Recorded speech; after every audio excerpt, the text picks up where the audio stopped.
সবাই আশাহত, কেউ দেখতে পেল না মেসিকে। দেখুন যারা আছে তারা তো এখন লুকিয়ে আছে।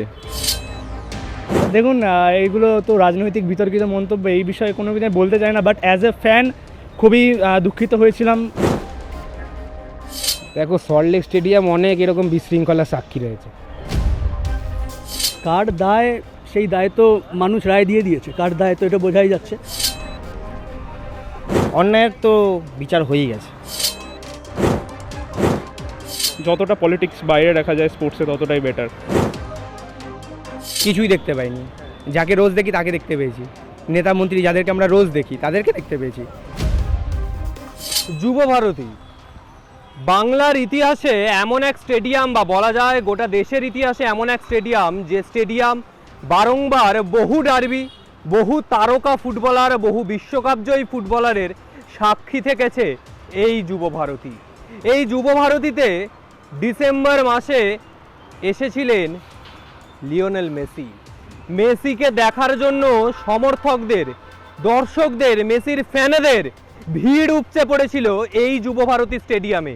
কিন্তু সবাই আশাহত, কেউ দেখতে পেল না মেসিকে, কেউ দেখতে পেলেনও না।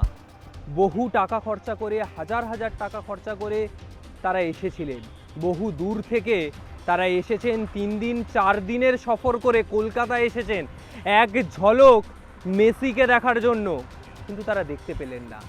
এই পরিস্থিতিতেই ডার্বি, এই ডার্বির সময় ইস্টবেঙ্গল এবং মোহনবাগান বাংলার 2 তারকা শিবির বলা যায়, ফুটবলের তারকা শিবির, তারা ঠিক কি বলছে, তাদের সমর্থকরা ঠিক কি বলছে এই মেসি বিতর্ক নিয়ে, চলুন সেটাই শুনবো।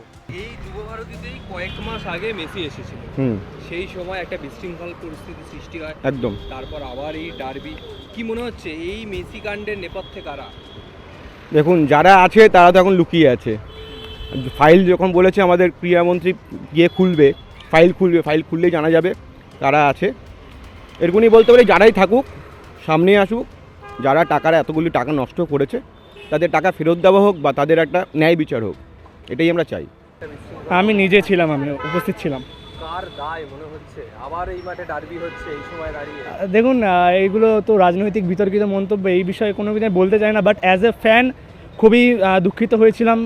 মানে খুবই মানে মানসিকভাবে আহত হয়েছিলাম যে এত দূর থেকে কষ্ট করে, টাকাটা ম্যাটার করে না, সারা বছরের সারা জীবনের ইমোশন ছিল। আমি 18 বছরের জীবন আমার 14 বছর মেসিকে দেখে কেটেছে, তাকে এসে সামনে থেকে এত সুন্দর সুযোগ পাওয়ার পরও যে সেটা আমাদের হারাতে হয়েছে কয়েকটা মানুষের জন্য, আমি নাম নিতে চাইছি না, কাউকে উদ্দেশ্য করে বলতে চাইছি না, কিন্তু সেটা একটা গভীর প্রভাব ফেলে রেখেছে যেটা সারা জীবনে হয়তো কোনোদিনই ভুলবো না। এরপরে যদি মেসি কোনোদিন কলকাতা আসেও, হয়তো এরপর আমরা দেখা পাবো মেসি দূর থেকে হলেও, স্টেডিয়ামে থেকেও, বাট এই আমার এই যৌবনকালে, আমার এই 18 বছরের বয়সে এই সময়ের যে ফিলিংটা মেসিকে দেখতে না পাওয়ার, সেটা কোনোদিনই ওখান থেকে মেকআপ হতে পারবে না।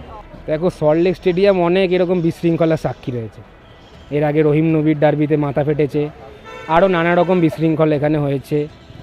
সুতরাং একটা ইনসিডেন্ট ঘটে গেছে, আমরা পাস্টটাকে ভুলে এগিয়ে যেতে চাই, আমরা বেটার চাই, যাতে আমাদের ফুটবল ফ্রেটার্নিটি বাংলায় আরও উঁচু জায়গায় যেতে পারে, যাতে সমর্থকরা ঝামেলা না করে, এটাই এক্সপেক্ট থাকবে সমর্থকদের কাছে। কার দায়, সেই দায় তো মানুষ রায় দিয়ে দিয়েছে, কার দায় তো এটা বোঝাই যাচ্ছে। তো এই নিয়ে কথা বলতে চাই না, মানুষ যা রায় দেওয়া দিয়ে দিয়েছে, তো আশা করছি যাদের অন্যায় ছিল, যাদের ব্যাপারটা ছিল, সামনে আসবে।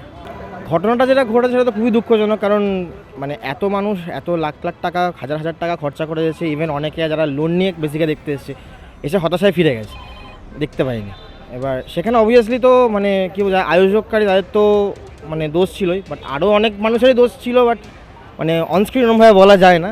বাট সেটা কথাটা বলতে গেলে এখন মানে অন্যায়ের তো বিচার হয়েই গেছে। ওই ঘটনাটা তো কি বলবো, ওটা তো ম্যানেজমেন্টের পুরো ভুল ছিল। এটাকে ওই গেমটাতে আমাকে লাগে না কোনোভাবে এফেক্ট করবে, কারণ ক্রেজটা তো সেমই আছে গেমের। মোহনবাগান ইস্টবেঙ্গল তো মোহনবাগান ইস্টবেঙ্গলই থাকবে, ডার্বি তো ডার্বিই থাকবে।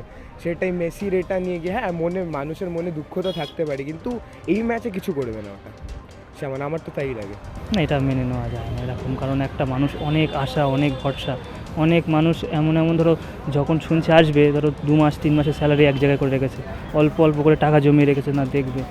তো আমাদের এই পলিটিক্যাল সমস্যা, যেটা প্রথম থেকেই ওয়েস্ট বেঙ্গলে হয়ে আসছে, এক একবার এক এক রকম, সেগুলো কি বলবো আর সেসব নিয়ে খুবই একটা বাজে ঘটনা ওটা, খুবই খারাপ। কারণ অনেক আমাদের মতো অনেক ছোট টাকা জমিয়ে পয়সা জমিয়ে আমরা খেলা, অনেকে এসে চলে গেলে অনেক হাজার টাকা, 2-1 পয়সা না 20,000, 24-50,000 টাকাও টিকিট বিক্রি হয়েছে। তো আইন আছে, আইন পদক্ষেপ নিচ্ছে। নতুন মুখ্যমন্ত্রী ক্রীড়ামন্ত্রী এসছে, ওনার মহাশয়রা, ওনারা বলছে যে তদন্ত হবে। তো চাই যারা দোষী তাদের শাস্তি হোক, কারণ নাম নিয়ে উচিত না, বাট যারা এই ঘটনার সাথে জড়িত তাদের শাস্তি হওয়া উচিত। ফুটবল সমর্থক হিসেবে কি বলবো, যে ওটা যেটা হয়েছিল সেটা খুবই দর্শকদের জন্য খুবই খারাপ। কারণ সবাই নিজেদের টাকা জমানো, অনেক ক্ষেত্রে দেখবেন কেউ টিফিনে পয়সা জমিয়ে রেখেছে তাকে দেখার জন্য, সেই টাকা তাদের একটা কি ভগবান বলতে পারেন, সেই ভগবানকে দেখার জন্য যখন সবাই তার মন্দিরে আসে, তখন তাকে যখন যদি দেখতে না পায়, সেটা সবার তো মন তো খারাপ হবেই। সেক্ষেত্রে সেদিনকে সেটাই হয়েছে, সেটা হওয়া উচিত হয়নি। আমি মনে করি দ্যাট যতটা পলিটিক্স বাইরে রাখা যায় স্পোর্টসে ততটাই বেটার, আর ফিউচারেও সেটা হলে সেটাই ভালো হয়। আমি সরকারের থেকে সেটাই চাইবো। এই ব্যাপারটা আমিও এসেছিলাম, বাট কী করব, যেটা হয়েছে সেটাকে তো আর আমরা মাঠে নেমে তো আর কিছু করতে পারিনি। তার আগে তো মেসি আমাদের মিডিল থেকে বেরিয়ে গেছে, সেটা তো আমাদের আর কিছু করার নেই। কিছুই দেখতে পাইনি। যাকে রোজ দেখি তাকে দেখতে পেয়েছি, নেতা মন্ত্রী যাদেরকে আমরা রোজ দেখি তাদেরকে দেখতে পেয়েছি, শুভশ্রীকে দেখতে পেয়েছি, এছাড়া কাউকে দেখতে পাইনি।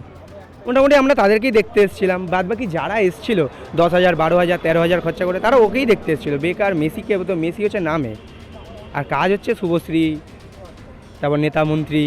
মেসি বিতর্ক নিয়ে সমর্থকরা, ফুটবল প্রেমীরা, তারা তাদের ক্ষোভ যেরকম ডিসেম্বরে উগরে দিয়েছিলেন যখন মেসি এসেছিলেন, ঠিক সেরকমই আজকের দিনে দাঁড়েও তারা তাদের ক্ষোভ উগরে দিচ্ছেন। এত টাকা খরচা করে মেসিকে দেখতে আসেননি, এসেছেন নেতা মন্ত্রী, অভিনেতা অভিনেত্রীদের দেখতে। বাংলার ইতিহাসে সত্যি লজ্জাজনক ঘটনা। যদি দেখি এই যুবভারতী, যে যুবভারতীর লোগোতে এখন পশ্চিমবঙ্গ সরকার আছে, কিন্তু বিশ্ব বাংলার লোগোটা আর নেই এই যুবভারতীতে। তার পরিবর্তে ওপরে বসেছে অশোক স্তম্ভ, যেটা বাংলার ঐতিহ্য, যেটা দেশের লোগো, সেটাই, সেই অশোক স্তম্ভ বসেছে এই যুবভারতীর মাথায়। বিশ্ব বাংলার লোগো যে জায়গায় বসানো ছিল, সেই জায়গাটা সম্পূর্ণরূপে ফাঁকা, এবং সেই জায়গায় এই অশোক স্তম্ভর লোগো বসানো হবে। তার পরিবর্তে কিছুদিনের জন্য আপাতত ওপরে বসানো হয়েছে, তবে পশ্চিমবঙ্গ সরকার, গভর্নমেন্ট অফ ওয়েস্ট বেঙ্গল, তার মাঝখানে এই অশোক স্তম্ভের লোগো বসানো হবে। এর মধ্যে থেকেই বাংলার ফুটবলে যাতে কোনো রকম রাজনীতির রং না লাগে, সেটাই চাইছে ফুটবল সমর্থকরা। ক্যামেরায় প্রসেনজিতের সঙ্গে রিক, আর প্লাস নিউজ, কলকাতা।